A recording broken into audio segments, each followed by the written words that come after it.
श्री मोहिबुल्ला। बिस्मिल्लाहिर्रहमानिर्रहीम। जनाब सदर, मैं आपकी तवज्जो इस तरफ चाहता हूँ आपके माध्यम से कि मैं वाहिद आदमी हूँ इस सदन में जिसमें वन मैन कमेटी आपके द्वारा बनाई गई सरकार के, और मैं उसमें पेश हुआ 123 प्रॉपर्टी में। जस्टिस आर्यन ने जो रिपोर्ट पेश की आज तक वक्फ बोर्ड को नहीं बताया गया, चूंकि वो आपकी मंशा के खिलाफ थी और गवर्नमेंट की मंशा के मुताबिक नहीं थी।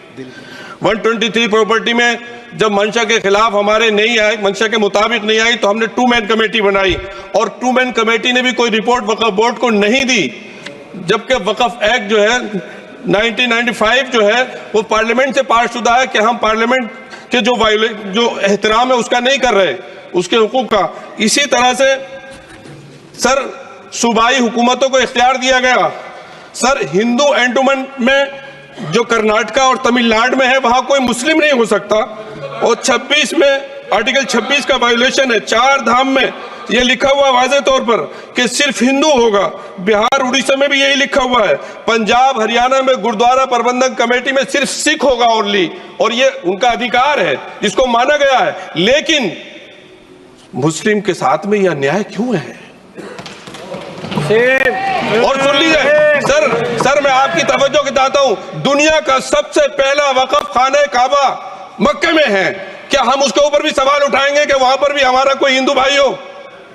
हम अपने वकार को, अपनी इज्जत को, अपने मुल्क की, अपने शान को, अपने संविधान को खुद अपने पैरों तले रौंद रहे हैं। और वक़्फ़ एक मुसलमानों का मजहबी अमल है, एक मजहबी फरीजा है। इससे उनको महरूम कॉन्स्टिट्यूशन के जरिए से भी कोई ताकत नहीं कर सकती। सर ये हम बहुत बड़ी गलती करने जा रहे हैं जिसका खुमियाजा हमें अभी नहीं सदियों तक हम भुगतते रहेंगे, क्योंकि हम खुद अपने कॉन्स्टिट्यूशन को, संविधान को, उसकी पामाली कर रहे हैं। अगर हमें इस सिलसिले में मैंने सर पूरा मैंने उसको मध्यम से पढ़ा है, और मैंने पूरी 40 तरामीम जो उसमें गलत है उसको लिखकर जो है वो मैं लेकर आया हूँ।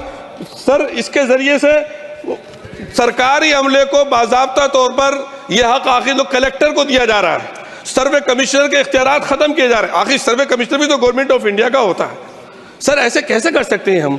और फिर सर उसमें मेरे मजहब के मुतालिक चीजें हैं तो वो कैसे कोई दूसरा तय करेगा? क्या कुरान में क्या लिखा है, फिक़ा में क्या लिखा है, इस्लाम में क्या लिखा है, ये आप तय करेंगे या मैं तय करूंगा? सर इससे हम मजहब में दखल अंदाजी कर रहे हैं, इंटरफेरेंस ऑफ द रिलीजन कर रहे हैं। सर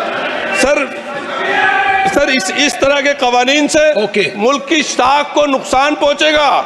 कॉन्स्टिट्यूशन की स्पिरिट हम खत्म कर देंगे, और अगर ये होगा तो कोई भी अकलियत, कोई भी माइनॉरिटी अपने आप को हिंदुस्तान में सेफ नहीं करेगी। पिछले दिनों सिखों के साथ भी ये हुआ, और कुछ ईसाई भाइयों के साथ भी इस तरह के वाकयात हुए हैं, जिसकी वजह से सब लोग अपने आप को असहाय महसूस कर रहे हैं। 10 साल से जो मुल्क में माइनॉरिटीज के साथ, उनके हुकूक के साथ, उनके रिलीजन फ्रीडम के साथ जो खिलवाड़ किया जा रहा है, उससे रूह कांप जाती है। और ऐसा महसूस होता है कहीं ऐसा ना हो कि जनता इन हुकूक के लिए, कॉन्स्टिट्यूशन को बचाने के लिए दोबारा सड़कों पर आ जाएगी।